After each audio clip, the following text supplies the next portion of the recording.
friends, this is Pankaj and you're watching Investing with Pankaj.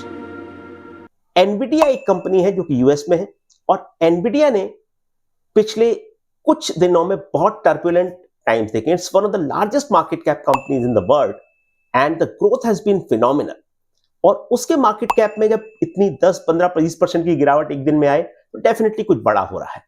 तो देखते हैं हुआ क्या है.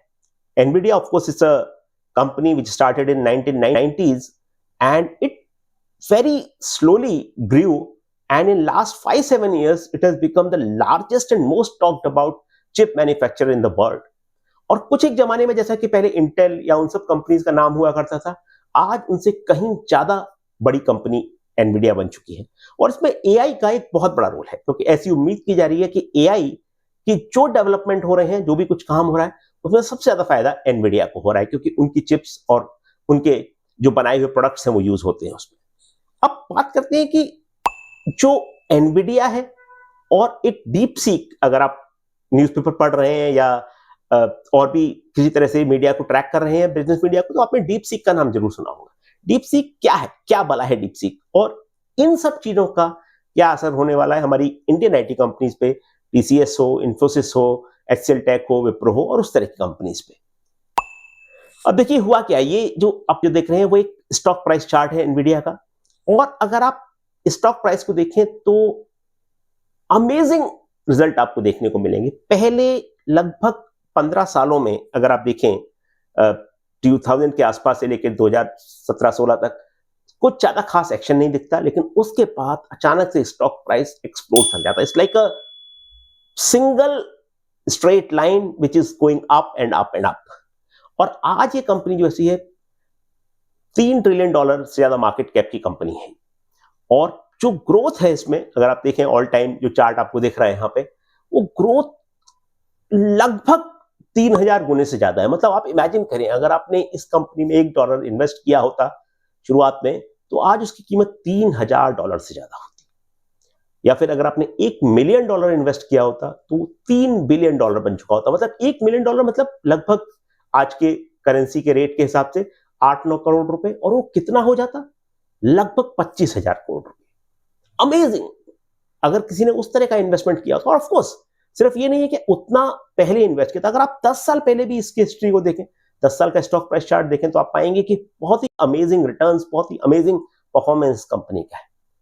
और अगर आप देखें इस कंपनी में कि अगर कुछ एक पैमाने देखे जाए कि भाई $1 ट्रिलियन से लेकर $2 ट्रिलियन से लेकर $3 ट्रिलियन, तो ये चार्ट आपको दिख रहा है. यहाँ पे 3 कंपनीज हाईलाइट की हो रही हैं. स्टेबल में एप्पल है, एप्पल के प्रोडक्ट्स आप में बहुत सारे लोग यूज करते होंगे. माइक्रोसॉफ्ट है, विंडोज बनाने वाली कंपनी जिसको ज्यादातर लोग जानते होंगे. एनवीडिया, जिसका नाम शायद उतने लोगों ने नहीं सुना हो, relatively speaking, as compare to Apple और as compare to Microsoft. But अगर आप देखें कि $1 ट्रिलियन ये कंपनी कब बनी मार्केट कैप में, $2 ट्रिलियन कब बनी और $3 ट्रिलियन कब बनी, तो आपको एक बहुत क्लियर पैटर्न दिख रहा है. As compare to Apple and Microsoft, Nvidia $1 trillion company बनी 2023 में, मई में, और 1 साल से भी कम लगा उसको डबल होने में. फरवरी 2024 में कंपनी $2 ट्रिलियन की हो गई. मतलब सोचिए, आपकी इतना महंगा स्टॉक रहा होगा. $1 ट्रिलियन आप इमेजिन कर रहे हैं, $1 ट्रिलियन मतलब 1 लाख करोड़ डॉलर. मतलब 1 लाख करोड़ में अगर आप 85-86 का मल्टीप्लिकेशन कर दें तो करोड़ों में वो रुपया बनता है.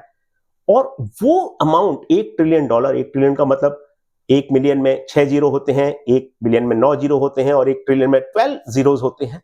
वो अमाउंट $1 ट्रिलियन के मार्केट कैप को डबल होने में, $2 ट्रिलियन होने में सिर्फ 1 साल से भी कम समय का लग रहा है. $3 ट्रिलियन उससे भी कम समय में, 4 महीने में एक कंपनी $2 ट्रिलियन से $3 ट्रिलियन की कंपनी हो गई. और ऐसा हो क्यों रहा था? अगर आप देखें, ईपीएस ग्रोथ जो हो रही थी बहुत अमेजिंग थी. अगर आप इस चार्ट को देखें, ये पिछले लगभग 15 सालों का ईपीएस चार्ट दिखा रहा है. एक ऊपर आपको चार्ट दिख रहा है वो ट्रेलिंग 12 मंथ से, ट्रेलिंग 12 मतलब पिछले 12 महीने, और क्वार्टरली मतलब हर क्वार्टर में जो नंबर आ रहे हैं, और YOY क्वार्टरली ग्रोथ जो है वो सबसे नीचे है. अगर आप देखें, कंपनी क्वार्टरली ग्रोथ में ज्यादातर समय ग्रीन में है. मतलब ये कि क्वार्टरली ग्रोथ भी अगर इतनी अमेजिंग कोई कंपनी दे रही है, और अगर ट्रेलिंग 12 मंथ्स ईपीएस मतलब पिछले 12 महीने का ईपीएस इतनी तेजी से बढ़ रहा है कंटिन्यूअसली, तो डेफिनेटली इंपैक्ट तो आएगा ही. और वही इस कंपनी में हुआ। अब आगे बात करते हैं कि पिछले कुछ दिनों में क्या हुआ इसमें।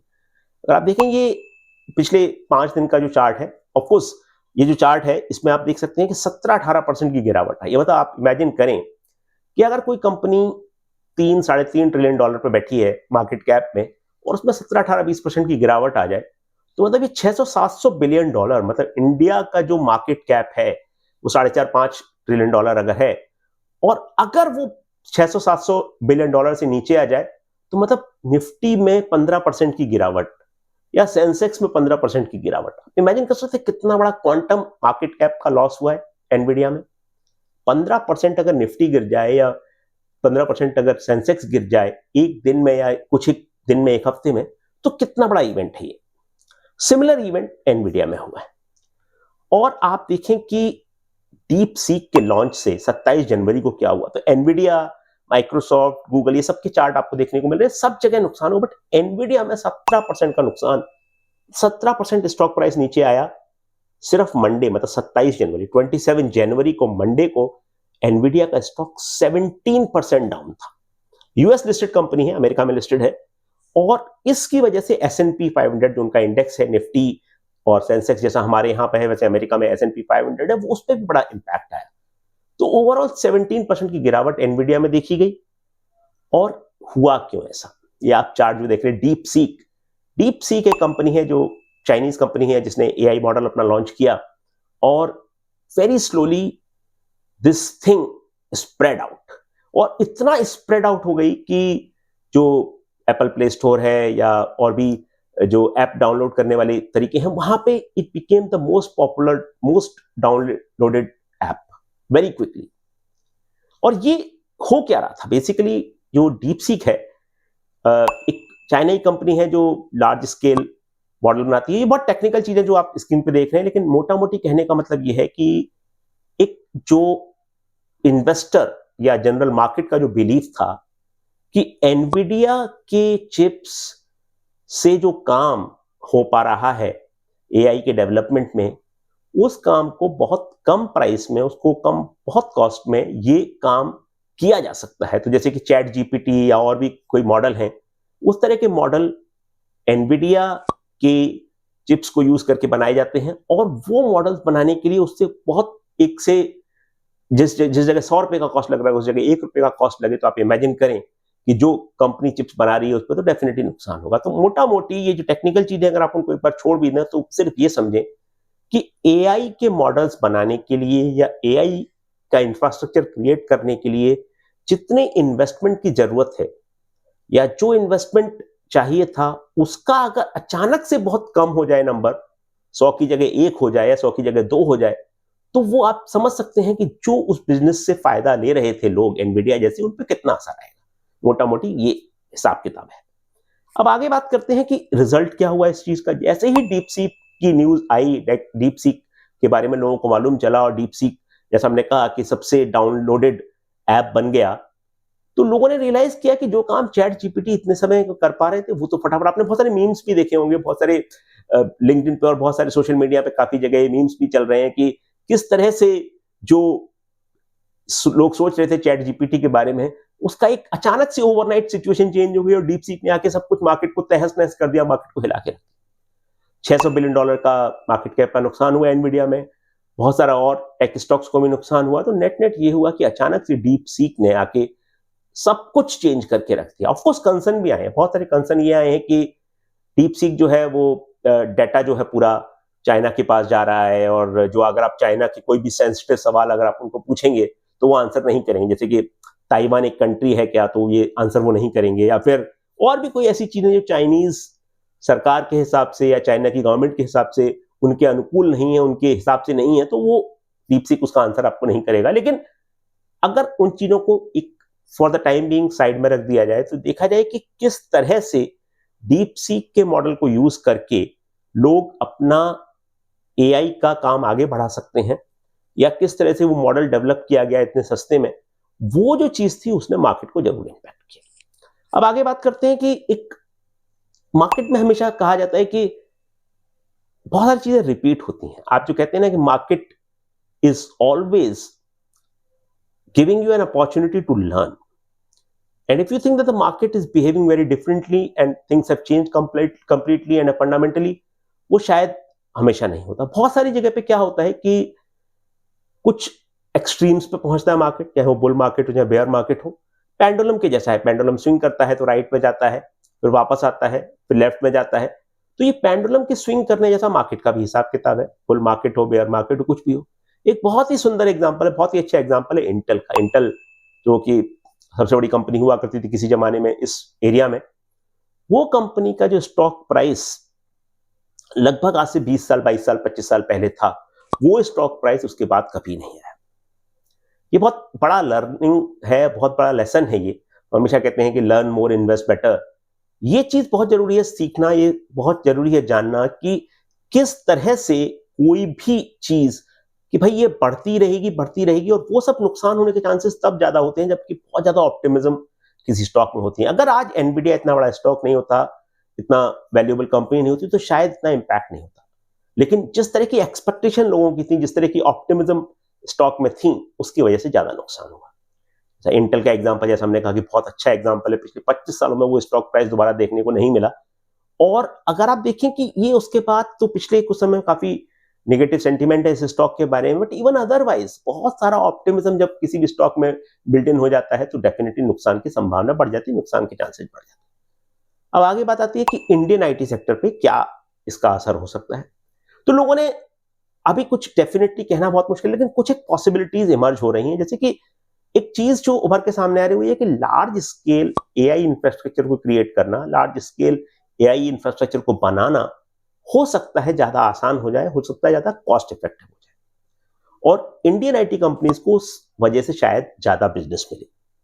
लार्ज स्केल एग्जीक्यूशन जो है, मतलब बड़े प्रोजेक्ट करने की जो क्षमता है, कैपेबिलिटी है, शायद उसमें भी इजाफा हो, शायद उसमें भी लोगों को फायदा हो इंडियन आईटी कंपनीज को, और ज्यादा बड़ी कंपनीज पोटेंशियल कस्टमर के रूप में उभरे। क्योंकि अभी क्या था कि अगर कोई चीज इवॉल्व हो रही है और कोई चीज काफी महंगी है तो धीरे धीरे कस्टमर बेस बनने में टाइम लगेगा, लेकिन अचानक से वो सेम यूजफुल चीज काफी सस्ते में अवेलेबल तो बहुत जल्दी अडॉप्शन पड़ेगा। जैसे आप किसी भी चीज को देखें कि जब मोबाइल फोन बहुत महंगा हुआ करता था लेट 90s में, उस टाइम से लेके आज जो अडॉप्शन था वो किस चीज से सबसे ज्यादा इंपैक्ट हुआ। एक तो टैरिफ सस्ते हो गए, मोबाइल के डाटा या मोबाइल का बिल कम हो गया, दूसरा हैंडसेट भी काफी सस्ते हो गए। तो एक जमाना था जबकि इनकमिंग कॉल पे भी पैसा देना पड़ता था, वो सब खत्म हो गया, हैंडसेट बहुत अवेलेबल हो गए। तो मोबाइल जिस तरह से एक बहुत सामान्य सी चीज बन गया और हर किसी के पास होता है, वो चीज पिछले 20-25 सालों में जो रेवोल्यूशन हुआ उसका सबसे बड़ा कारण ये था कि बहुत आसानी से उपलब्ध हो जाने वाली चीज हो गई, आसानी से अवेलेबल हो जाने वाली चीज हो गई। अब ये जो चीज है वो चीज डेफिनेटली जब कस्टमर ज्यादा आएंगे और लोगों को लगेगा बहुत कॉस्ट इफेक्टिव तरीके से एआई के मॉडल बनाए जा सकते हैं, एआई को एग्जीक्यूट किया जा सकता है, तो वो डेफिनेटली फायदा हो सकता है। तो काफी सारे जो पॉसिबिलिटीज इमर्ज होंगी, किसी भी चीज का डेमोक्रेटाइजेशन जब होता है, किसी चीज की अवेलेबिलिटी बढ़ती है, एक्सेसिबिलिटी बढ़ती है, तो डेफिनेटली फायदा होता है, और वो एडवांटेज शायद इंडियन आईटी कंपनीज के पास है। पिछले 6 महीने का अगर ट्रैक रिकॉर्ड देखें तो एक बहुत इंटरेस्टिंग चीज देखने को मिल रही है। हमने 4 बड़ी कंपनीज के यहाँ पे स्टॉक प्राइस दिखाए, बट आप और भी कंपनी देख सकते हैं। विप्रो जो है पिछले 6 महीने में लगभग 18% ऊपर है, 18% 20% का प्राइस इंक्रीज हुआ है stock price. HCL tech around 5%। इसके अलावा इन्फोसिस लगभग फ्लैट है, और टीसीएस जो कि लगभग 6-7% डाउन है। और पिछले 6 महीने के अगर आप स्टॉक प्राइस को देखें तो निफ्टी जो है, निफ्टी लगभग 7% डाउन है। कोई भी स्टॉक आईटी का ऐसा नहीं है इन चारों कंपनी में जो निफ्टी से खराब परफॉर्म किया हो। रिलेटिवली स्पीकिंग टीसीएस सबसे खराब परफॉर्मेंस है, लेकिन वो भी लगभग बराबर है, लगभग फ्लैट है निफ्टी के कंपैरिजन में ऑन रिलेटिव बेसिस। लेकिन इन्फोसिस, विप्रो, एचसीएल टेक सभी बेटर किए। विप्रो का तो आउट परफॉर्मेंस लगभग 25% के आसपास होगा पिछले 6 महीने में, मतलब Indian IT sector relatively better किया है। अब ये जो चीज है वो एक बहुत इंपॉर्टेंट मैसेज दे रही है कि जब कभी इंडस्ट्री कुछ अच्छा कर रही है और कुछ अच्छी न्यूज आए, कुछ अच्छा हो इंडस्ट्री के साथ। एक तो हमने काफी इशू डिस्कस किया है काफी पहले भी कि किस तरह से यूएसडी आईएनआर जो है उसका जो एक्सचेंज रेट है उसका कैसे फायदा हो रहा है इंडियन आईटी कंपनीज को। और एक चीज और जो देखने को मिल रही है कि जो relatively domestic economy expose sector हैं, उनमें अगर लोगों का कंसर्न ज्यादा है, उनके बारे में लोगों की चिंता ज्यादा है, तो डेफिनेटली ऐसे सेक्टर आईटी हुआ या फार्मा हुआ, उनके बारे में लोगों का इंटरेस्ट ज्यादा होगा, उनके बारे में लोगों को डर कम होगा और फियर कम होगा। इस पूरे जो हमने डिस्कशन किया इसके टेक अवेज क्या है। पहली बात, टेक्नोलॉजी बहुत जल्दी चेंज हो सकती है। तो जब कभी बहुत ज्यादा ऑप्टिमिज्म अगर किसी जगह बिल्ट इन हो गई है तो थोड़ा सावधान रहने की जरूरत है। सर्कल ऑफ कॉम्पिटेंस मतलब क्या चीज आप समझते हैं और क्या चीज नहीं समझते हैं जानना बहुत जरूरी है। एक बहुत अच्छा कोट है मार्केट में कि आप कैपिटल प्रिजर्वेशन को सबसे पहले ख्याल में रखें। आप कितना पैसा गंवाएंगे वो पहले सोचें। रिस्क कम करें, रिस्क कम लें, कितना कम से कम गंवाएं, कितना कम से कम लूज करें, पहले ये इंश्योर करें और उसके बाद ये देखें कितना कमाएं। देखो कि आप कैपिटल एप्रिसिएशन की बात तभी सोचते हैं जब कैपिटल लूज नहीं कर रहे हैं। तो ये बहुत जरूरी है कि काफी सारे सेक्टर में हमने ओवर ऑप्टिमिज्म देखी, जैसे डिफेंस के स्टॉक्स थे या पीएसयू स्टॉक्स थे, तो ओवर ऑप्टिमिज्म की वजह से नुकसान हुआ। स्मॉल एंड मिड कप में सेम चीज हो रही थी, वो भी करेक्ट होना शुरू हुई है, कभी और बात करेंगे उसके बारे में। लेकिन ये जो चीजें हो रही हैं उसके एक बहुत बड़े मैसेज है कि किसी भी चीज में जब बहुत ज्यादा ऑप्टिमिज्म बिल्ड इन हो जाए किसी सेक्टर में या किसी स्टॉक में, थोड़ा केयरफुल रहने की जरूरत है। और ये डीप सीक का जो डेवलपमेंट हुआ है, एनवीडिया के स्टॉक प्राइस में जो क्रैश आया है, एक बहुत इंपॉर्टेंट चीज इशारा हो रहा है कि भाई जो टेलविंड है मतलब वो बहुत सारी जगह पे इसके देखने को मिल सकते हैं और उन चीजों से बहुत सारी और कंपनीज को भी फायदा हो सकता है। एआई इंफ्रास्ट्रक्चर के सेटअप की अगर कॉस्ट कम हो जाती है तो बहुत सारे लोग इसका फायदा उठा पाएंगे एफिशिएंसी के लिए और इफेक्टिवनेस के लिए। रिटेल इन्वेस्टर के लिए too much too soon could be very dangerous. अगर आप किसी स्टॉक में बहुत तेजी देखते हैं कि 6 महीने में 4 गुना हो गया, 5 गुना हो गया, तो आप फंडामेंटली हो सकता है ऐसा, जरूरी नहीं कि कुछ गड़बड़ी हो, लेकिन बहुत जरूरी है कि आप उसको और ध्यान से देखें, एनालाइज करें। एग्जिट बहुत डिफिकल्ट होता है। कोई स्टॉक 20% गिर गया तो आपका तो नुकसान हो गया, लेकिन जरूरी नहीं है कि आपको एग्जिट उस टाइम पे मिल ही जाए। मतलब आप ये सोच रहे हैं कि भाई ठीक है मेरा स्टॉक 3 गुना हो गया, 4 गुना हो गया, लेकिन अगर आप बेच पाए, अगर आप एनकैश कर पाए उस चीज को, तभी आप समझें कि आपकी गेंस है। वो बहुत जरूरी है याद करना। It's better to miss the next big thing and better to be sure about your risk management and robust processes around that। जैसा हमने कहा कि रिस्क कम लें ताकि ये आप सोच सकें कैपिटल प्रिजर्व तो हो रहा है, कम से कम कैपिटल का नुकसान नहीं हो रहा है। आईटी सेक्टर के पोटेंशियल के बारे में और रिसर्च करने की जरूरत है और जानने की जरूरत है, उसका ट्रैक रखिए। I think that is something which is a very important message.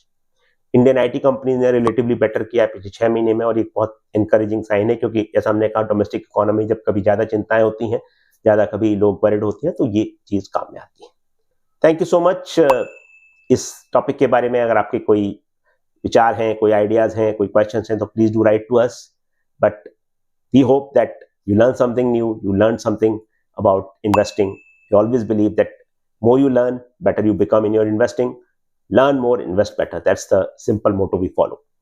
We're not trying to sensationalize anything. We don't try to give you that, okay, इस स्टॉक में लगा दीजिए, ये 4 गुना होने वाला है, 5 गुना होने वाला है। वो चीज हम नहीं करते। हम ये कोशिश करते हैं किस तरह से आप ज्यादा से ज्यादा फंडामेंटली चीजों को देखें ताकि आप एक रोबस्ट प्रोसेस के जरिए इन्वेस्ट कर पाएं और सीख पाएं इस चीज को। Thank you so much. फिर मुलाकात होगी आपके साथ very soon on different topic. Till then take care, good bye, thank you so much.